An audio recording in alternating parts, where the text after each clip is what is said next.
We're ranking the rookie wide receivers from the 2024 NFL Draft class for Dynasty fantasy football purposes. But with a twist, we're randomly adding 3 wide receivers every week, so you're going to have to pay attention down the line every week as we adjust the rankings in draft season. As we get more information, these players are going to move. That's why we're adding just a couple jabronis each week to the rankings. But before we do, you need to click that subscribe button because you're going to miss out on the rankings because we're doing new rankings every single week on the same players with 3 new jabronis added in. But we got to get this started. We got to start talking about this wide receiver class, and I'm going to start adding in these guys randomly. So let's let the first wide receiver come on down here real quick, and it's Odunze, and I'm going to throw him up here up top. Let's talk about him because he's a very good wide receiver prospect. I like him a lot. I liked him a lot throughout the college football season. I was up on him. The thing about it, everybody likes him, so it's hard for me to continuously talk about him because I feel like I'm too cool for school, and school's all about Odunze. And when I think about him as a prospect, I think he's a top-tier wide receiver, especially in last year's class. He would have been up there with those top wide receivers, JSN, Jordan Addison company. But when you add him in with the top wide receivers of this class, you know, the Malik Nabers, the Marvin Harrison Jr.'s, he's a notch below for me. But to distinguish how good he is, I created his own tier. He's a tier A guy. And this is going to be his own tier for right now. I might change it. That's why you need to hit that subscribe button, because I'm going to change my mind on these players all throughout the draft season. Your comments might lead to that. But we got to move on. We got to move on to our next player. And our next player is a wide receiver I love, because I'm looking at these guys randomly. I looked at his face here, and I was like, yeah, I'm all about that. That's Xavier Worthy. And I love his production profile. I like the speed. I think he's going to increase in value at the combine because he's going to blow it up. He's a 10.5 guy running the 100 in high school. Came over at Texas, blew up. One of the few wide receivers in this class. And we're going to talk about the other one with an age 18 breakout. Broke out early in his career and just kept it up. Didn't go bonkers though. Didn't go over the moon with his college production. But on tape, you see the routes, you see the speed. Drops are there, I understand. But I can see the upside, and I can make a case for that. But when we rank him, he's definitely not a tier S guy. I'm just trying to confuse you. But for right now, when I look at the rankings, when I think about the whole tier list, tier B sounds right. And I think I had him in tier B last week, but I don't remember. But I think I like him a little bit too much to be in tier C. I think tier B feels just right. He's going to be there for right now. The next wide receiver we're looking at, I like him. Just so you know, all these tiers are players I like. I'm not sleeping on anybody. I'm just not. This is a very deep wide receiver class. This wide receiver class, top 10 is considered top 5 in any other class. Top 20, top 10 in any other class. It's that deep. It's that talented. But Malachi Corley, come on down. Steve Smith had some kind words about him, talking him up, and he does have that dog in him. He's a thick boy. He put into work because he was a scrawny boy coming out of high school, and he put into work, developed, has a good breakout age, has good production. He's going to be in the slot. He's going to be a thick guy out of the slot. He's got that dog in him where if the ball's in the air, he's going to have that my ball mentality, also getting you yards after the catch. My fear with him is I feel like he needs to go to the right situation. That being said, those right situation wide receivers, you can say that about all of them, honestly, but those right situations where I feel like they're not going to hit for you in fantasy unless they get the right quarterback, the right system, CD-ish. CD-ish. I think last week I had him around C. I'm going to put him in C, but I might move him here in a few minutes. We'll see when I start adding in more players, but we got to move on. We got to move on. I'm going to add in Malik Nabers. I'm going to put him right here for a second, but we're going to talk about Malik Nabers. This guy's a generational talent, and I don't care what you think. You can argue with me. I'm not going to listen because he's a top-tier prospect. We got good breakout age. We have top-tier production and market share and in counting stats. When you look at the tape, he's explosive. Off the rip with the release, he can get downfield, he can get on the heels of the safety. We got ball skills, we got route running. Very good wide receiver prospect playing in a tough conference at the SEC level. Got to make this quick. I can talk about him all day, but I will have a video on him here soon that's more of an essay type video, which I've only had one other one like that, and that was on Marvin Harrison Jr. Check that out in the archives. But Malik Nabers, we're going up to tier S. That's where he belongs. That's where he's going to stay. And I'm going to jump the line here because I got to say some sweet nothings about Marvin Harrison Jr. because I can't talk about Nabers without Marvin Harrison Jr. They're tied together. They should belong together. And if you like Malik Nabers better than him, cool. If you like Marvin Harrison Jr. as your wide receiver 1, cool. It's not a hot take with any of them. Roll with either one of these dudes. I think they're very good wide receivers. Talking about Marvin Harrison Jr., it's okay to look at the tape, scratch your head a little bit, and be like, hey, this isn't blowing the doors like I thought. I understand. You can come here and sympathize. I'm catching that a lot on social media, and I understand. One thing you got to understand, early breakout age, broke out in his second year at Ohio State. That's age 20, not super early, but good enough to get the job done. It's right there. Came back this year, kept up with the production with CJ Stroud gone, with bad quarterback play. You see it with the route running. You see it with the hands. Good at the catch point. We know he puts in that work. We saw it throughout his collegiate career with the Clips. We hear about it from his high school coaches. This is a guy that puts in top-end work ethic day in and day out. I trust him to do that at the NFL level and continuously to do that throughout his career. And I like both these players.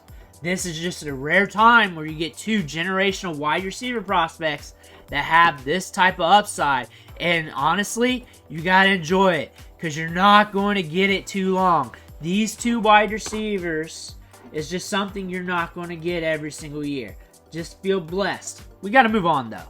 We got to move on to our next pick. And come on down, Keon Coleman. Does he look right up here? Does he look right up here? Because he doesn't, and I'm not going to keep him up there. You know that. You know that, but Keon Coleman. Keon Coleman broke out of Michigan State, then transferred over to Florida State. Showed some promise this year. That first game against LSU, making plays left and right. Good at the catch point. Solid there. Strong. Big, massive, strong hands. Can body up DBs. We see that on tape. Highlights galore. The separation isn't always there. He can't separate. There are plays where that happens. You'll catch that on tape. You got to dig it up. It's like trying to find gold out in the desert. But you can find it.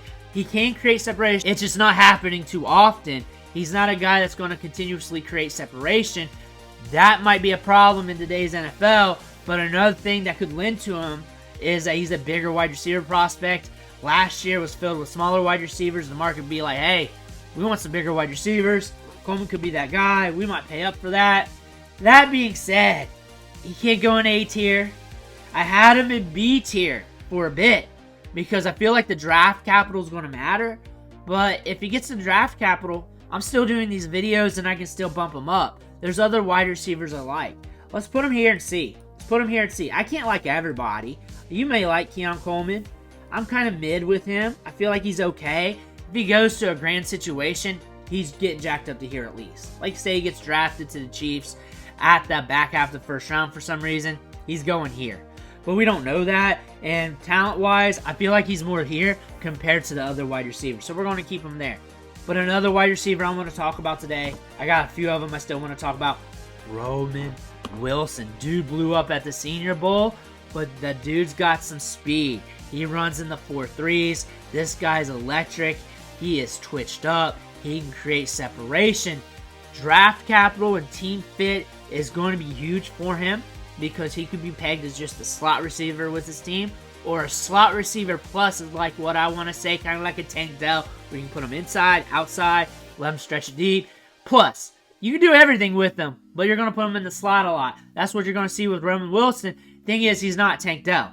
You can't make that comparison. Tank Dell was a different beast in college, even though that was at the G5 level. And even though he was at the Senior Bowl making plays like Roman Wilson was, totally different, vastly different, but I think Roman Wilson is going to increase in value at the combine. He's going to jump up the board. I think his ability to create separation is going to make him a big-time prospect. I feel like in my rankings, I'm sleeping on him a little bit when I do these tiers. Like, really, he should be kissing the B tier. But there's this storyline when you get with these tiers where the talent level's similar or not so similar, but kind of close. But the storyline's similar. Like, hey, if this guy goes in the right spot, I'm definitely bumping him up. But he might stay the same if that doesn't happen. I feel like Roman Wilson needs to be at the top of tier C right now until I get more information. The information's not much. Pretty much draft day.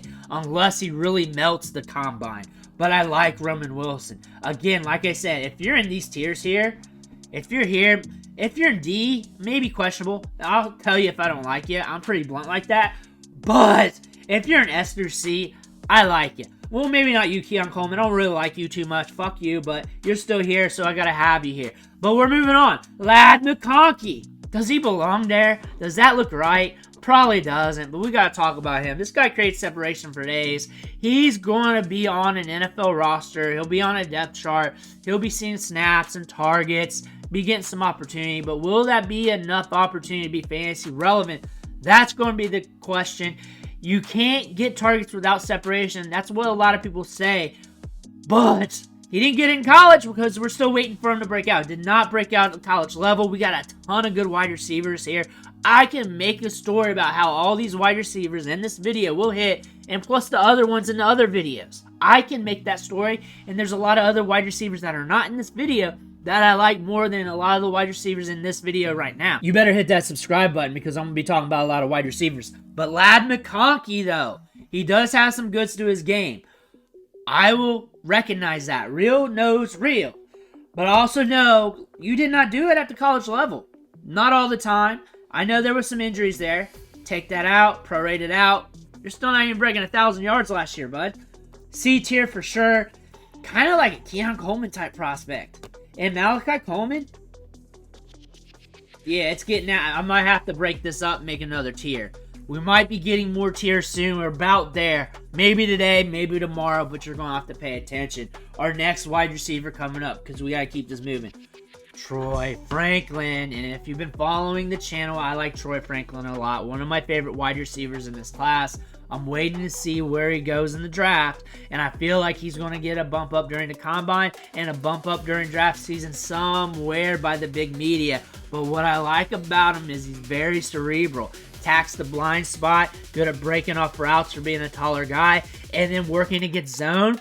He doesn't make things obvious. Like if the hole in the zone's there, he's not going to stand in the middle of it. He's going to get close enough away from that defender where that defender thinks he's covered, but really not. He gets the target. He's able to make the play. He's a smart player. He's a very smart wide receiver. Did I mention he's got a very good release package? Gets off the ball quickly and can get on the heels of the DBs, especially safety, and make plays downfield. More of an A-dot guy too, which we love for fantasy, because if that wide receiver doesn't really hit to their upside, at least we know we got splash play potential there. That's why I'm going to put him here to tier B, there with Worthy for now. That's where he's going to be. I think tier A needs to stay where it's at, and we got more players to talk about. Brendan Rice, come on down. Come on down, Brendan Rice, and he did a good job at the Senior Bowl. Very aggressive at the catch points. I'm in some rookie drafts. He's going in the 4th round. That's a hell of a value. That's a very good value, and really depends on what this running back class does at the draft, where these running backs land, how they score at the combine. That's a great value. He could get pushed down more, could be in the 3rd round-ish. Depends on the draft. But I like his skills. I like where he's at. I feel like if I'm an NFL team and I'm looking at wide receivers and I don't feel like I want to pay up for one, I can really sit on my heels a little bit and start pegging guys in the middle rounds and feel good. I feel like if I'm drafting a wide receiver rounds 3, 4, maybe early 5, I'm getting around 2-ish to early round 3-ish guy compared to other years. Again, in the micro, that could be totally wrong, but looking at things surface area-wise, looking at these wide receivers, there's going to be a lot of opportunities for NFL teams to hit on the back end of this draft. Looking at Brendan Rice, though, really depends on draft cap and on team fit because of how he plays And then also, I like him a lot. I think he's got a lot of upside. I think when I match him with tier C, I think him and Malachi Corley kind of fight it off. But when I think of draft capital with a Roman Wilson, a Keon Coleman, I can't really fight with that. I don't want to fight with draft capital of a lad McConkey because he could flirt with the first round, early second round-ish. And Brendan Rice may not get that. And draft capital does matter for Dynasty Fantasy Football when it comes to odds. That being said, when you also think about these rankings, there's also going to be a tier E, F, Z, Y, whatever. I'm going to put him here at D for now. I like him. He's in tier D, but I like him. Am I going to add another tier today? I don't know if I want to do that kind of work, but we got to keep it moving. And our next wide receiver, Xavier Legette. Big wide receiver, a lot of upside here. And this is a wide receiver that if he does not score well at the combine, I'm sending him straight to hell in the rankings. I have to add tiers to send him as far to hell as possible. If he does not do well at the combine with his size-adjusted athleticism, going to hell in the rankings. I guarantee you that. He's a raw prospect, but he can be not so raw as we saw from the Senior Bowl, breaking off routes, being a little bit crispy there. That being said, he's got work to do. He does have some thickness. He does have some speed. I'm putting him in tier D. I don't really like him too much. He's in tier D, and he's split off to the part where I don't like him. There's a difference between Brendan Rice and him. Brendan Rice I like better. I think he's a better fit, and I think he's got more upside. I think I got a better chance of hitting with him than Xavier Legette. Honestly, Brendan Rice does belong in C, but honestly, I want to add more tiers to this later. I think Brendan Rice has some upside. I like him a lot, and he's a good fit here, but we got to move on. Our next player, and we're starting with our new guys, our 3 new wide receivers, if you've been paying attention. And let me go over this again. So, randomly, we're adding 3 wide receivers to the rankings every week. It's not straight down the line like every other rankings video. The reason why is because I go every week and I restudy all these guys, and then I study these new guys. And if I keep adding in tens of guys every week, really, it's just going to be a clusterfuck in my brain, and you're not getting real analysis. I'm not really diving into the metrics as I should. I'm doing the right thing here, and plus, it's a lot of fun, and I love confusing the buzzards. That being said, come on down. Jaylen Polk. And what I like about him, he's an A-dot machine. He can make plays downfield. We got crispy ball skills. That lends well for fantasy football, especially in the right situation and the right fit. And when I look at him, he could be a guy that surprises us. He definitely could be. I'm all in on Jaylen Polk to a degree, especially in fit and draft capital standards. I got him up here with like a Roman Wilson type area. I got him here. And I love upside. I love upside for sure. I don't like you, Keon Coleman. Get away from my face. But these 2 wide receivers, Lad McConkey, I know it's cool to like him back during the Senior Bowl days, but honestly, I need to see him break out first. I really do. Jaylen Polk, upside. We got production. We're going to get that A-dot. I feel like around tier C, I think him and Roman Wilson is starting to break off their own tier. They're starting to break off their own tier, and then there's going to be a tier between C and D that's breaking off. That's probably going to be in the next video. But we're moving on because I got another guy I want to talk about. I'm going to talk about the other guy first. And I like him from Devy. He's a Devy darling. Devy Fantasy Football, where you have college players on your team. I play that a lot. That's why I talk a lot about college football, and that's why I know these prospects very well. I like starting from the bottom and working up. So does this guy, Jacob Cowing, starting from the bottom and working up from UTEP to Arizona. Dude is the other wide receiver in this class that broke out at age 18 at the G5 level. Saw that he was at the G5 level and said, hey, I got to step it up in competition if I want to get noticed. Goes to Arizona, breaks out, holds in at a 20+% market share of his team's passing production. We got nuance, we got ball skills, we can create separation. A very good wide receiver prospect. NFL teams are going to be very lucky to get him because he's going to be a guy that you can have on your roster, have him develop, and he might even be an asset for your team for Dynasty Fantasy Football reasons. Once he starts getting snaps and targets, you better perk your ears up. That being said, watch him at the combine, watch him at the draft. I like him a lot, though. I think he can be one of those darlings in the late round of Dynasty rookie drafts. If you're still wanting a pound wide receiver, I'll have him between Legette. I do like him better than Legette. Brendan Rice is a different type of cat. Let's see what we can do here. We need to add a row. This is going to be called row F, and we're going to put Legette in there for now. For now. Does that look better? Does that look better to you guys? Right there it is. But we got one more player we got to talk about. We got one more. I'll make this prettier next week. That's why you got to click that subscribe button. One more guy.